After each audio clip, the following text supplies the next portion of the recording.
Corona का असर बहुत जगहों पर पड़ा है, बहुत से उद्योगों पर पड़ा है, बहुत से रोजगार पर पड़ा है। सीएमआई का जो लेटेस्ट डेटा है, centre for monitoring Indian economy, उसका जो लेटेस्ट डेटा है उसके मुताबिक अप्रैल से अब तक करीब करीब 1.8 करोड़ जॉब जा चुकी हैं। सिर्फ अगर हम जुलाई की बात करें तो 50 लाख नौकरियां गई हैं। लेकिन इस सब में पर्यटन उद्योग के 9 करोड़ रोजगार जा सकते हैं, ये बड़ी खबर है। बिल्कुल 1.58 लाख करोड़ का नुकसान हो सकता है, ये बात भी निकल कर आ रही है। और सबसे ज्यादा मार उन राज्यों पर पड़ती हुई दिखाई दे रही है जहां पर पर्यटन जो है वो अर्थव्यवस्था की रीढ़ है, और उसमें केरल और राजस्थान जैसे राज्य सबसे ऊपर आते हैं। कोवलम का समुद्री तट एक समय में पर्यटकों के लिए आकर्षण का केंद्र रहता था, लेकिन अब ये सूना पड़ा है। केरल के तिरुवनंतपुरम में होटल और दुकानों का भी ऐसा ही कुछ हाल है। पर्यटन केरल की जीडीपी का करीब 10% हिस्सा है और करीब 23% रोजगार यहाँ पर्यटन व्यवसाय से मिलता है। लेकिन कोविड के चलते देशी और विदेशी पर्यटकों की आवाजाही बिल्कुल बंद है। केरल देश में पर्यटन के लिए पसंदीदा जगह माना जाता था, लेकिन अब 6 महीने से यहाँ पर्यटन को करीब 25,000 करोड़ का नुकसान हुआ है।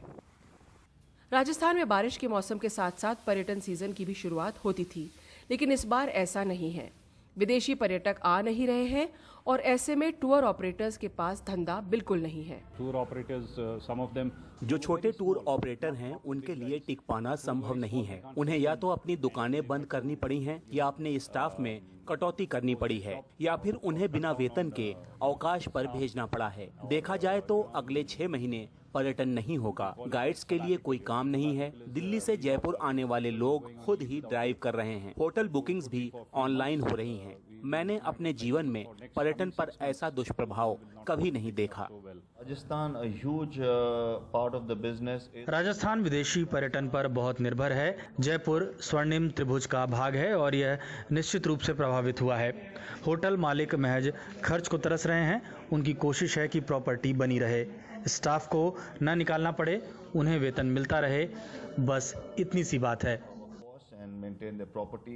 पर्यटन को जीवित रखने के लिए क्या किया जाए? सीआईआई की राष्ट्रीय पर्यटन समिति ने केंद्र सरकार को कुछ सुझाव दिए हैं।